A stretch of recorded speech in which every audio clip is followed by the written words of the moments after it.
Now it's my true pleasure to introduce this year's keynote speaker, Jennifer Rodriguez. Jennifer is the Executive Director of the Youth Law Center based here in San Francisco. She is fiercely committed to the organization's mission of fighting to protect the rights of those in the child welfare and juvenile justice systems. According to a recent profile in California Health Reports, Jennifer grew up hearing that she was a delinquent, a loser, and a troublemaker. Her immediate family circumstances were very challenging, and the adults in her life did not believe that her future held much promise. Navigating a trauma-filled history that includes running away, multiple foster care group home placements, life on the streets, and more, Jennifer earned her GED, attended community college, and graduated with a B and a JD from the University of California at Davis. In 2012, she became the Youth Law Center's executive director. Jennifer's professional experience includes serving on the staff of California Youth Connections and helping to draft the first Bill of Rights for foster youth.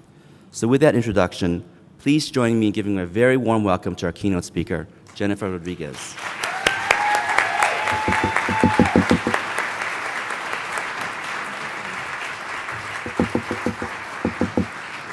Good morning, everyone. So I'm definitely honored to be here today, and I want to thank Jeff and Fatima for hosting this conference and for bringing people together, because I also believe that the way that things really get better is on a one-to-one basis and by each of us talking with each other and developing relationships. And that's actually what I want to talk with you all about today, about the potential and the power of change. Having grown up in foster care and now working as an advocate in the system, it always really amazes me how quickly we forget about the fundamental principle of how change happens. I can't tell you how many times I've been asked as an individual what changed inside me to get me to where I am. I can't tell you how many times people have wondered about how to create the conditions for change in the system, by simply going about and doing business the way we normally do them. So I'll tell you my theory on this, that change happens. It happens in nature, it happens in history, and it happens, most importantly, in people by one simple thing changing, and that's that external conditions change.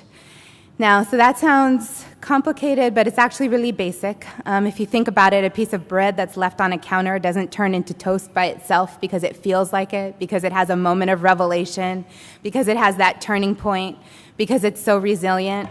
It turns into toast because we put it into the toaster. We apply heat to it, and it transforms into something different.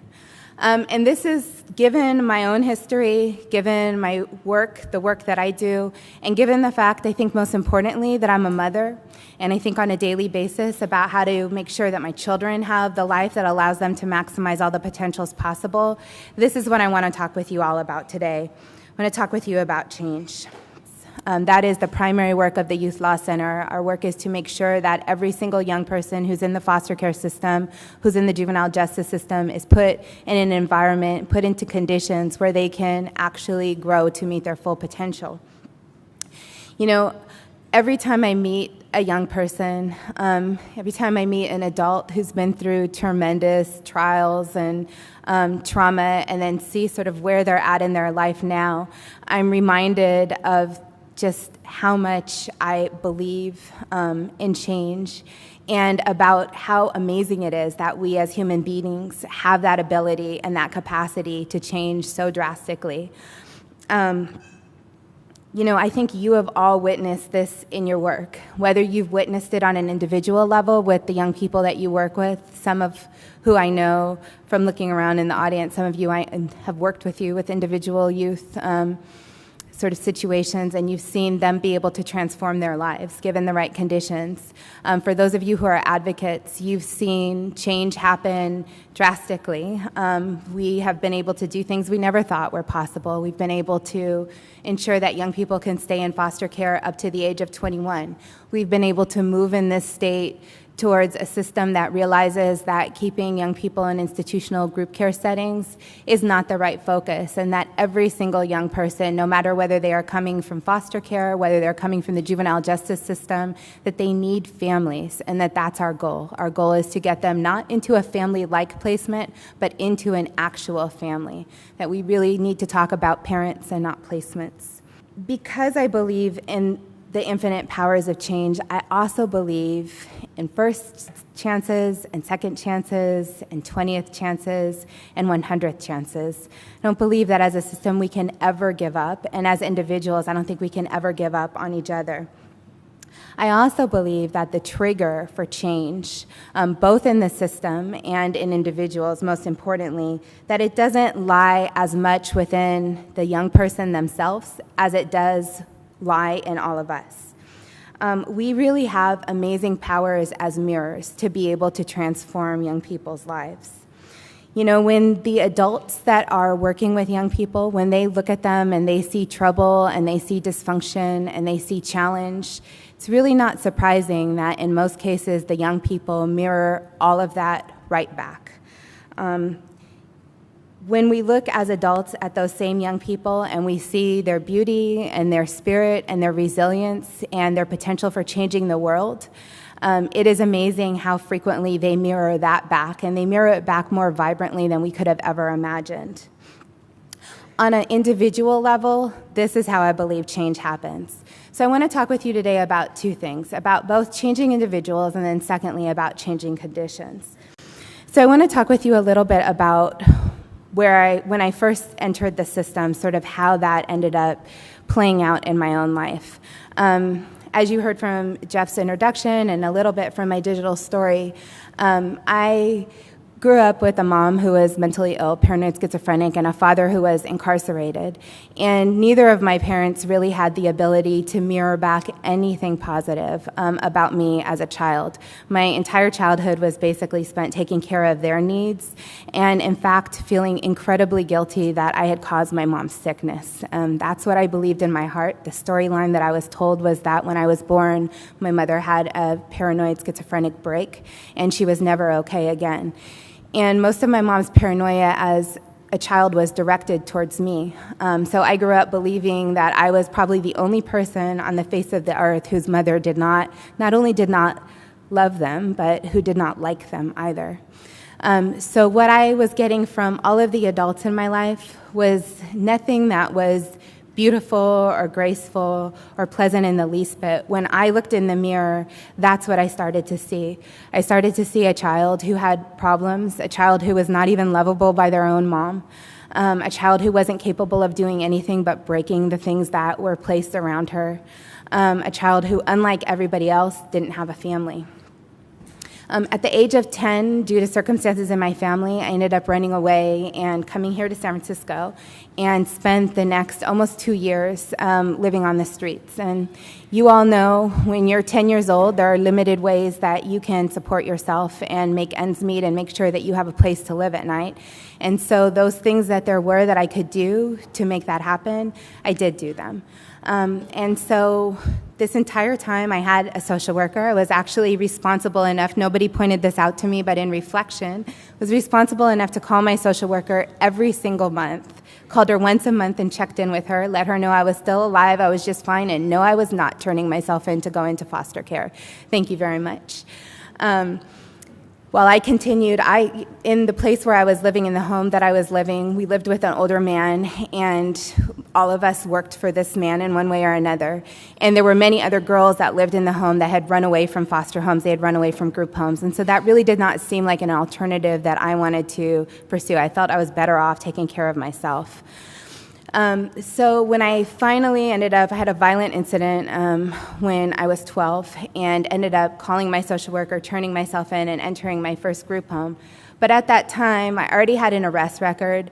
I'd been picked up and arrested several times for prostitution.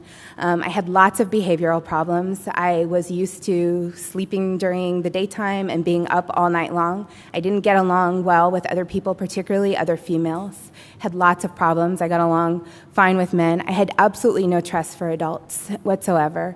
Every single adult that I had ever met had, in my eyes, either let me down or exploited me. So the idea of turning my life over now to a system full of adults who had the potential to do the same was completely unthinkable to me. And I let everybody who was in that first group home know it. So because of the background and the past that I came in with, it was sort of inevitable that my first placement ended up being a pretty high-level group home. And unfortunately, what was mirrored back to me by many of the staff in the group homes was when they looked at me, they saw every single situation that I had been in. They didn't see anything about who I was as an individual. And I'll tell you this is fairly personal, but I think it's worth saying to all of you because I know many of you run direct service programs. But what was more traumatic for me than the experiences I had when I lived on the street was actually the aftermath of those experiences. It was living within a system where within the first 5 minutes of meeting me, every single service provider, every single group home owner, therapist, mental health professional, where they were told, she has a history, she's been sexually exploited, she's been sexually abused, she's been physically abused, her mom was mentally ill, and that I was instantly categorized as just that from that point on. Nobody took the time to get to know me. Nobody took the time to learn other things about me, to learn the fact that I love to read, that I am goofy as heck, that, the silliest joke will make me laugh, that I love different types of food. None of those little facts got introduced in those first 5 minutes, but every single situation that I had been exposed to, that became who I was. I was a youth who, you fill in the blank after that.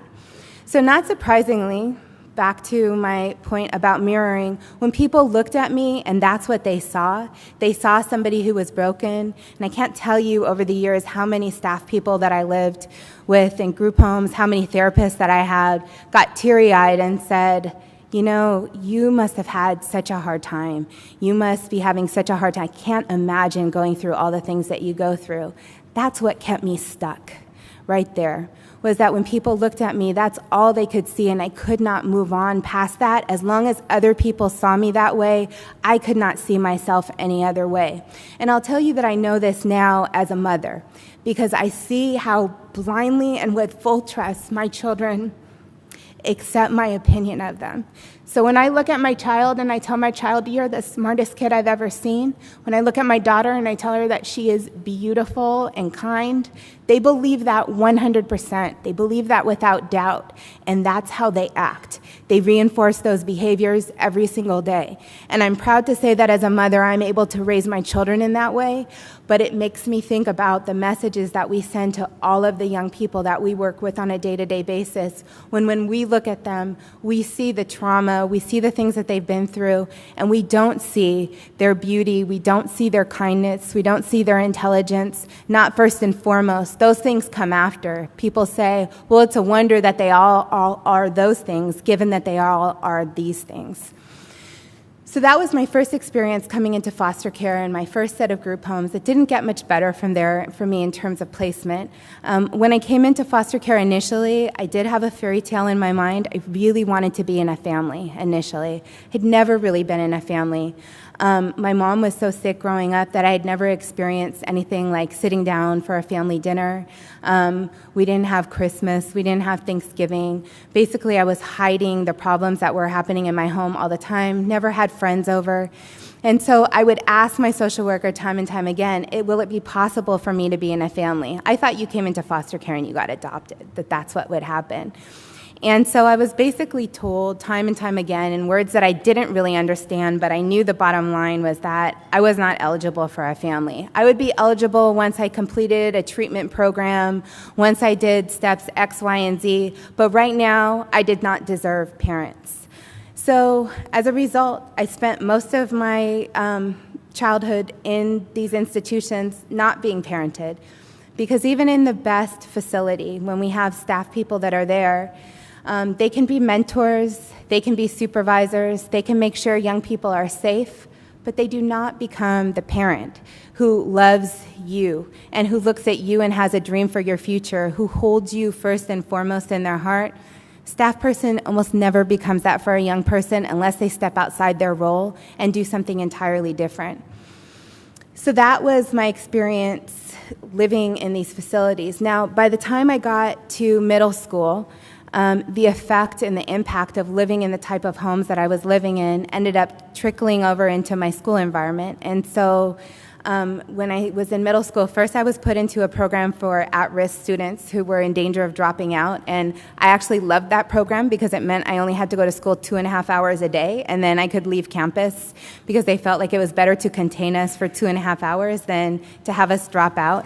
That soon turned into a special day class for severely emotionally disturbed students, and that's exactly where I ended up staying for the duration of my school experience. And so at that time, we didn't have AB 490. We didn't have the ability to take credits with us from juvenile hall schools or from psych hospital schools or from court or continuation schools. And so I ended up getting all the way to when I should have graduated from high school without having a single credit. Wasn't a year behind, wasn't 2 years behind. I basically, it's as if I never went to any school whatsoever. And practically speaking, it's like I never went to any school whatsoever. I didn't learn any of the substantive information that I should have learned when I was in school. And most of the programs I was in, they took the fact that we had behavioral problems. Some of the kids had learning disabilities. Most of the kids, honestly, had behavioral problems. They were in juvenile justice or in foster care, and took that to mean that we were incapable in some way of actually learning information, as if the two things were linked together. So I never had a science class. I never had a math class. I never read any of the books that most people have read. I didn't learn anything about history. But also, more importantly than that, I didn't learn any of the other things that people learn in school. I didn't learn how to start a project and work on it and finish it. I didn't learn how to make friends and to deal with social conflicts. I basically stayed in a classroom where I was isolated for a few hours a day and killed time. And why that's also really important is that the people that worked in my classroom, the teacher's aide, the special education teachers, they didn't look at us as students who had potential. They didn't even look at us as students who were trying to learn. They basically looked at us as exactly what we were doing. We were people to babysit, to kill time, sort of get to the end of the day. And so the fact that they didn't see any strengths in me, I wasn't able to develop that in myself. So when I hit 18, I had lived in all of these facilities. I'd been in and out of juvenile hall. I had been in too many group homes to count. I had been in shelters. I had been in the mental hospital many times. I quickly figured out that the way to get out of any group home that I didn't want to stay in was to say that I was going to do something to myself. And then I was immediately 5150, taken to the psych hospital. A group home would fill my bed, and I got a new placement. You know, you heard on the video, I said that the psych hospital was my favorite placement overall in foster care, and you probably wondered what that meant because it's not a placement. Well, it was for me. It was sort of my interim placement. It was the way I got out of all the rest of my facilities. But, of course, what that means is that I had absolutely no stability growing up. So at 18, I had lived in all of these facilities. I didn't have a relationship with any adult whatsoever in my life. I hadn't had a single connection with anybody. I really didn't have an educational experience at all. I had had the special education classrooms for the last 6 years. As far as work experience goes, I had the benefit of one of my group homes for the summer, signed us all up to work for the Conservation Corps, and I dug ditches for a summer, and so that's at 18. That's what I had on my resume, that and a bunch of illegal activity, not really well positioned to get into any other employment or job. Luckily for me, what I did have was that my coping mechanism that nobody ever recognized while I was in foster care was that I was a reader. So some of my roommates at my group homes would do interesting things like they'd, go into the bathroom and sniff nail polish or, paint cans to sort of get away from the environment that we were stuck in, from all of the fights and the staff who didn't really care about us, from the drama. For me, what I would do is I'd open up a book and I'd read and I'd pretend I was somewhere else with an entirely different life. And what that really meant was that even though I had had that educational deficit, that my literacy had always been enough so that I was able to navigate lots of things on my own. So at 18, when I left my last group home, I did end up homeless, and I did end up on the street once again. And this time I was on the street in San Jose instead of San Francisco, which is an entirely different ballgame. Not nearly well received. Homeless kids in San Jose, not nearly as welcomed as they are in San Francisco or tolerated. But because I knew how to read and because I liked to read, I knew about the library. And so I went into the library after being on the street for a couple of months and went over to the little resource section, opened up a book, and saw a description about Job Corps. And I'll tell you, Job Corps is where I believe that the foundation for my life was really set, and where I had that first opportunity to be seen in a different way, where somebody mirrored back something to me that I had never seen before. I'll tell you what happens. Now, I almost didn't get into Job Corps, I'll tell you this much, because there was a Women in Community Service office that you had to apply to, and they had a zero tolerance policy. So it meant no criminal background arrests were tolerated, no mental health issues. You couldn't have had any violent things happen. And of course, here I was. I had clearly in my file, I had been on all kinds of psych meds. I had been arrested several times in foster care for assault. And what that actually meant was that I had gotten into some sort of a very minor altercation with staff in my group home. But all of those things would have completely disqualified me from ending up in Job Corps. Luckily for me, I was homeless, had nowhere to go during the daytime, so I became their little volunteer in the Women in Community Service office. I got them coffee, I helped them file papers, I answered the phone. It's actually my favorite thing in the world to do is stuff like that. I love to feel useful. So I stayed there all day and hung out with them. By the time my case file records started trickling in, they could see that what was represented on paper was not the same Jennifer that they saw in their office, and they stopped. They stopped requesting my past files, and they just admitted me and let me in. And thank goodness for that. Again, this is how the change happens. It happens because of individual actions and because of people believing in you a little bit more than you believe in yourself. Got into Job Corps. First thing I had to do was take my GED, so I took a placement test, and Job Corps had this really silly policy of taking people's test scores, and if you tested high, they stuck you into something called the Job Corps Academic Olympics. So because I was a reader, I tested very high on the literacy section, and in fact got the top score in the facility, and so they said, we're going to recruit you, we're going to put you on the academic Olympic team, you are going to be our literature expert. Which they were telling this to somebody who never considered themselves anywhere near intelligent, who would have never considered themselves a reader, even though I was, because nobody ever looked at me as a reader. So I competed. I competed in California, we won in California, we went to Arizona, we debated another site, and by the end of this process, I stood up on a stage like this and had people asked me to define vocabulary words, make me spell words, ask me questions about books, and everybody in that audience who looked up at the stage saw me as smart. And after that process of about 3 months, guess what? I saw myself as smart too, or at least capable of moving to do something different educationally than I had done in the past. And so that's really where things changed for me, was that process where other people saw me differently, and suddenly I saw myself differently. I saw myself as somebody who maybe could go to school, somebody who maybe was capable of making good decisions and getting information. And that's actually what launched my sort of will to be able to even try to start community college. When I started community college, I had a second experience that absolutely transformed me.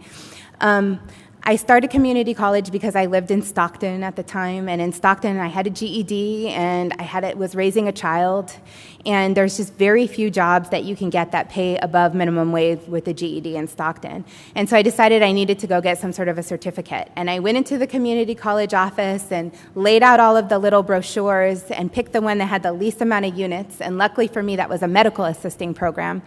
It took 6 units, and one of the prerequisites was a biology class. So not knowing, I signed up for the biology class and showed up, for the first month of class and really tried to listen to this very smart teacher who had a PhD from Stanford explain all of this complicated stuff about, mitochondria and different types of reproduction, and just could not follow her and felt very insecure, like the reason I can't understand has to be because I'm not smart.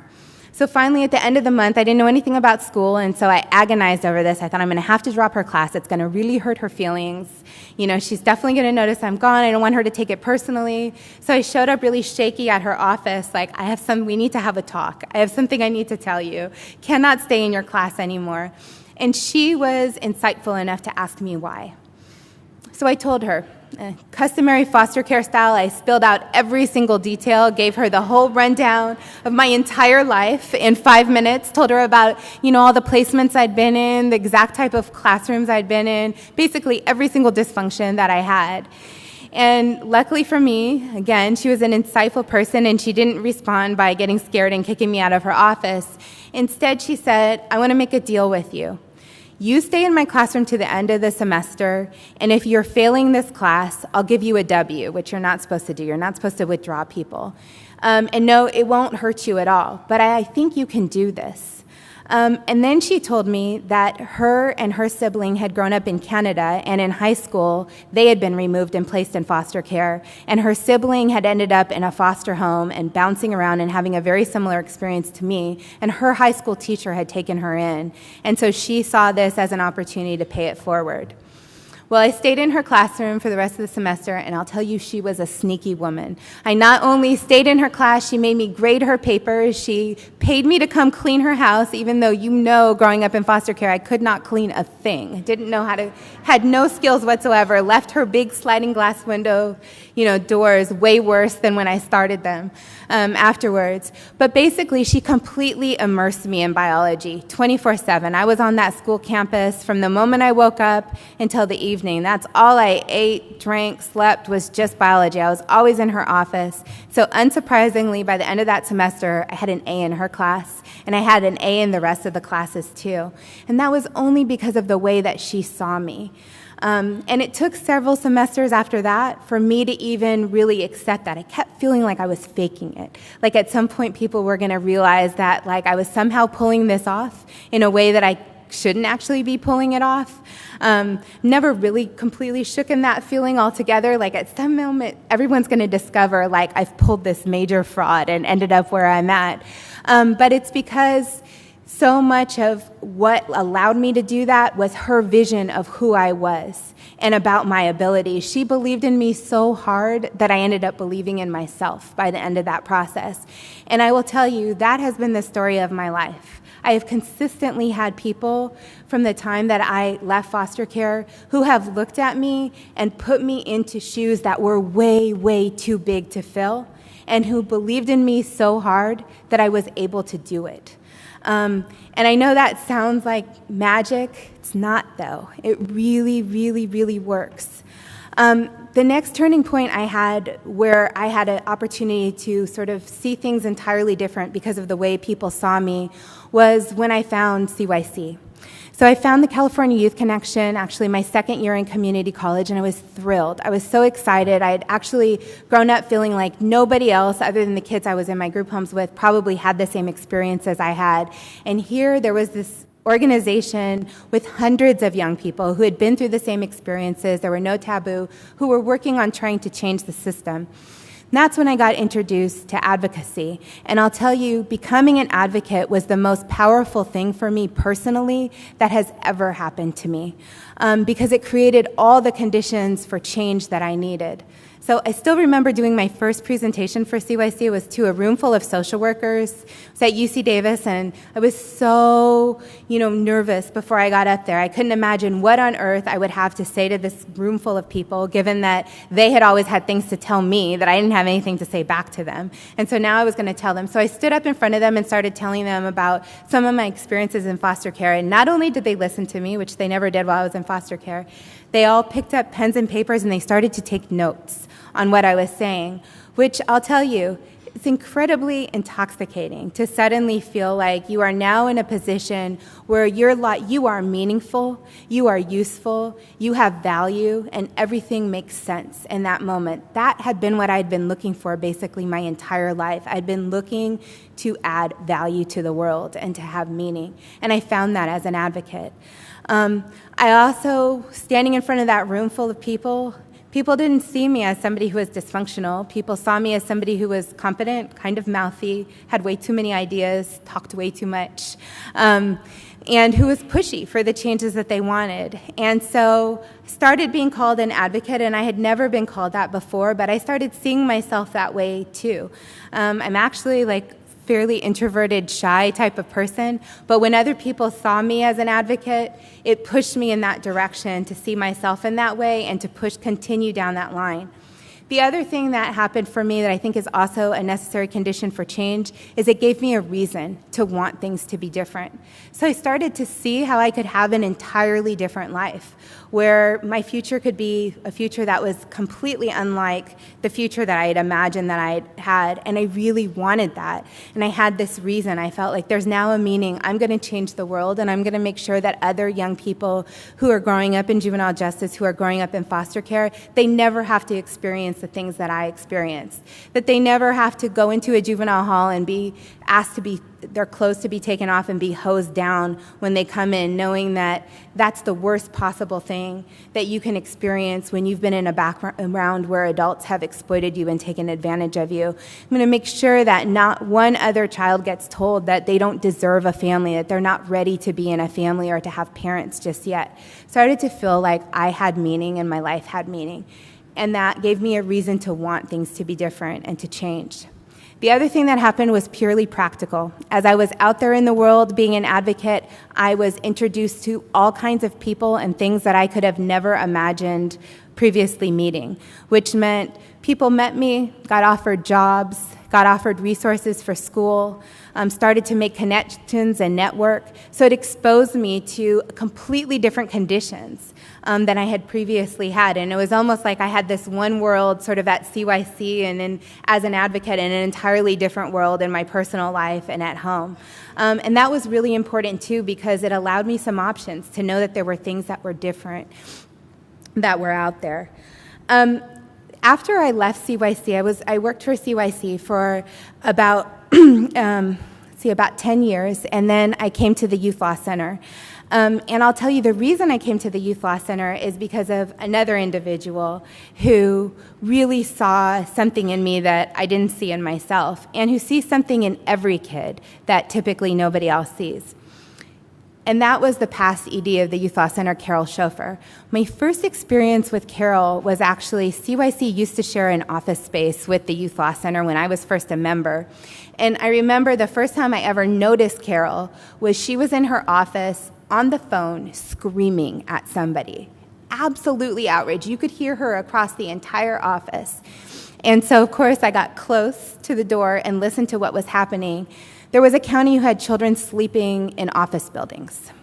And so Carol was screaming at the people on the phone that they were not allowed to go home from work that night until they fixed the situation. No, they were not allowed to have a meeting about it. No, they were not allowed to regroup and come up with a plan. They needed to fix it now. And I don't know if anyone in the audience knows Carol, but if you do, you know this is Carol's MO. And I'll tell you why that's her MO. It's because Carol feels outrage as if every single child who's in that circumstance is her child. And that made me want to be just like her when I grew up, in terms of that feeling. That was absolutely amazing. I had never dealt with an advocate who, or anybody who worked in the system who took it as personally as she did, where she felt like, I am absolutely going to treat this with the level of outrage as if that was my own child sleeping in that office building. If that was my own child, I would not sleep until they were out, and I'm not going to sleep myself, and I'm not going to let you sleep either until you deal with this situation. So all along in my mind, I knew I wanted to go work for the Youth Law Center, and so after I had worked for the CYC for a period of time and got curious about how we actually implement all of the great policy that we come up with, I went to the Youth Law Center, and Carol immediately started to try to convince me to become the executive director, which I thought she was absolutely insane. I mean, standing up here, it's probably a terrible thing to tell the room of folks to inspire confidence in you as the Youth Law Center's leader, but I thought, I've never been the executive director of anything before. I don't see how I could possibly fill these shoes. And she said, I know you can do it. And I'm going, that you haven't seen me convince people to do things before. You can say no, but I'm just going to work on you, and eventually you'll give in. And sure enough, 3 years later, I gave in to it. And it was because she was able to look at me and see leadership qualities in me that I would not accept seeing in myself. And she believed in me so strongly that I was eventually able to believe in myself. And I'll tell you this much. With young people, I think we say, they're not capable of doing this, they don't know how to do that. That's absolutely true. Coming on as the executive director, there were many things, there are still many things, technically, that I don't know how to do. However, I now believe in myself the way Carol believes in myself, and I know I can learn anything. And so that has been my work over the past year, is saying, I know I have the leadership ability, I'm going to learn everything that I need to learn so that we can meet our mission of making sure that every single child lives in conditions where they are nurtured and supported and protected. On that note, I want to tell you about two programs that we have that I think are really important and sort of representative of this approach of changing conditions. Our first program is our Baby Elmo parenting program. And so this program comes because we realize that there are many, many young people who are incarcerated who are parents. And some of those young people are serving incredibly long sentences. And I don't know if you all knew, but many detention facilities here in California, as in other states, have policies where no one under the age of 18 can come visit in a facility. So here we have these youth who are parents who may go without seeing their child for a year, 2 years, 3 years, sometimes longer period of time. So in this project, what we do is we go into the facility and we train the detention staff, and I'll tell you why we train the detention staff, because it's really important why we use them in a second. We train them on delivering a 10-session parenting program, and in that parenting program, we're not teaching them how to change diapers or to discipline their kids. We're teaching them how to feel good about being a parent, about how to praise their child so their child smiles back at them. We're teaching them how to play lap games with their child so their child gets used to hugging them and they get used to hugging their child. We're teaching them how to follow their child's lead so that their child responds to them and they can respond to them. And the reason that we're doing that is because for many of these young people, they're like me, they've never had a single thing that they've been engaged in that they felt competent at. And parenting is one more thing that's up on their list of things that they don't feel good about. And so we really want to help them feel good as parents, because we believe if they take joy and delight in being parents, that they will begin to see themselves as good parents, and that behavior will reinforce. And we know it's a research-based program, so we know it's working in that light. But the more important sneaky goal we have with this program is that the reason we train the detention staff in delivering the program and we don't allow them to bring in outside people to do the training for it is because what we want more than anything is we want the conditions in that detention facility to change. And we want those staff to look at those young people in a completely different way. We want the mirror that they reflect back not to be, this is a young person with behavioral problems, this is a young person who is a delinquent. We want that mirror to be, this is a young person who is a great parent, who sits down and sings the sweetest songs with their child, who is nurturing and loving to their 6-month-old daughter, who is willing to take tutoring classes for the first time and learn to read with their 4-year-old preschooler. These are all stories.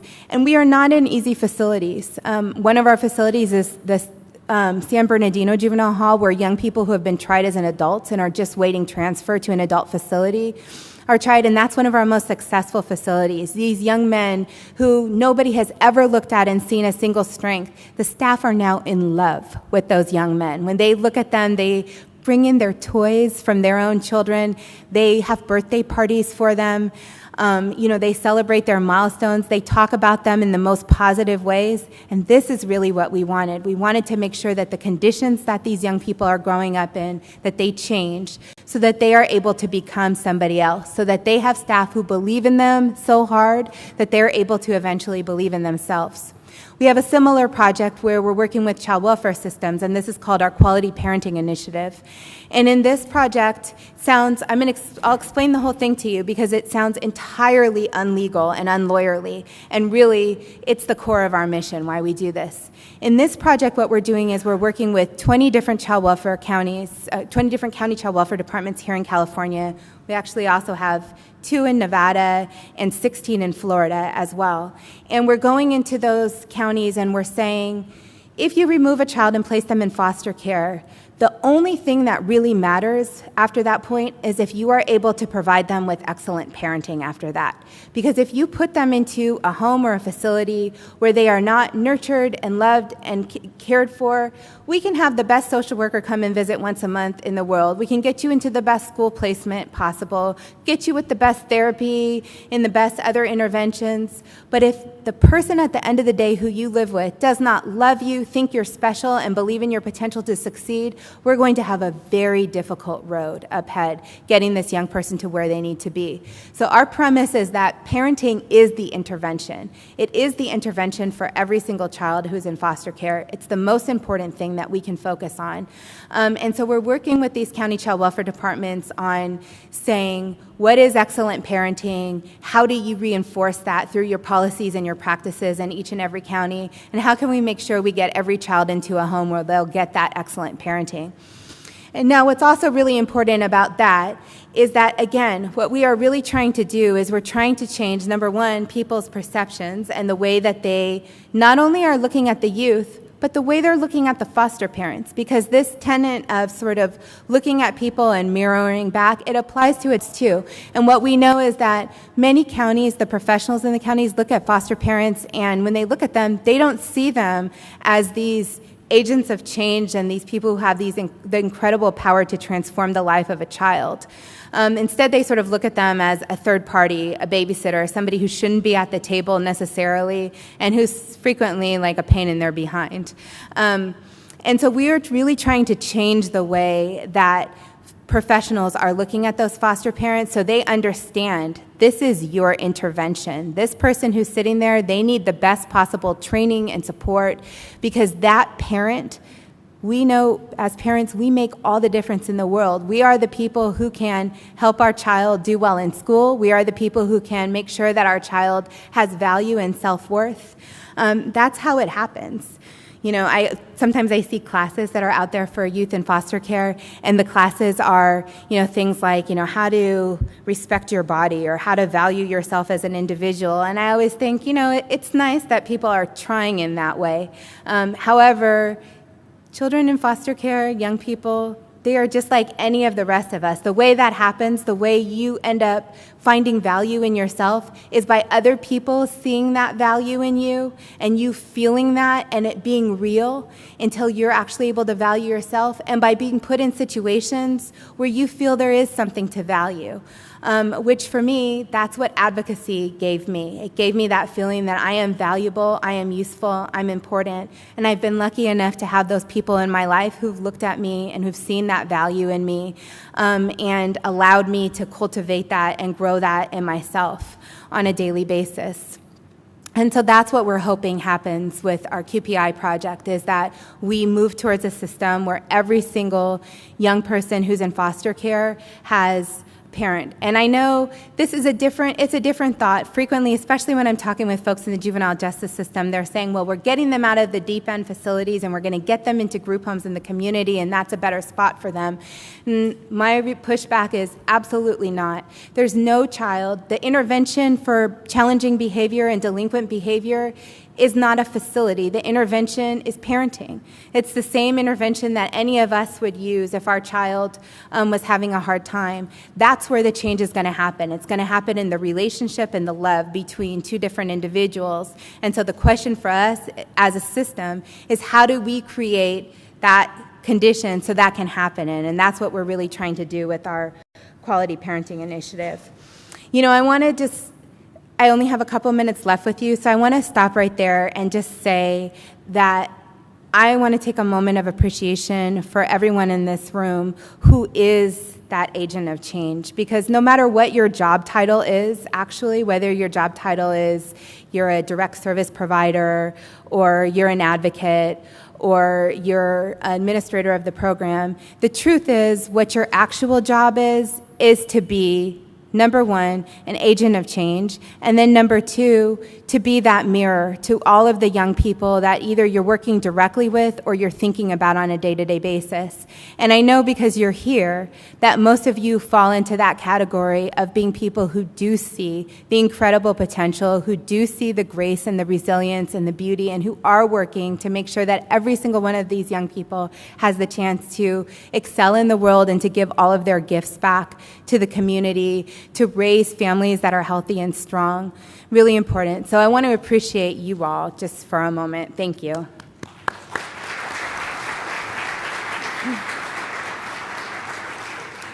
And my challenge for you for the rest of the day as you go through the remainder of your workshops and meet other people is to be thinking about in your organization, in your program, in the work that you do on a day-to-day basis, when you see that there's a problem that young people are having, something where you're trying to fix, to think about how you, as the external person, how you hold the answer to that problem. How can you see them differently? How can you restructure your program differently? How can you give them the opportunities to do things like engage in advocacy, which I think is a programmatic intervention that we should all be thinking of as sort of core to the work that we do for young people?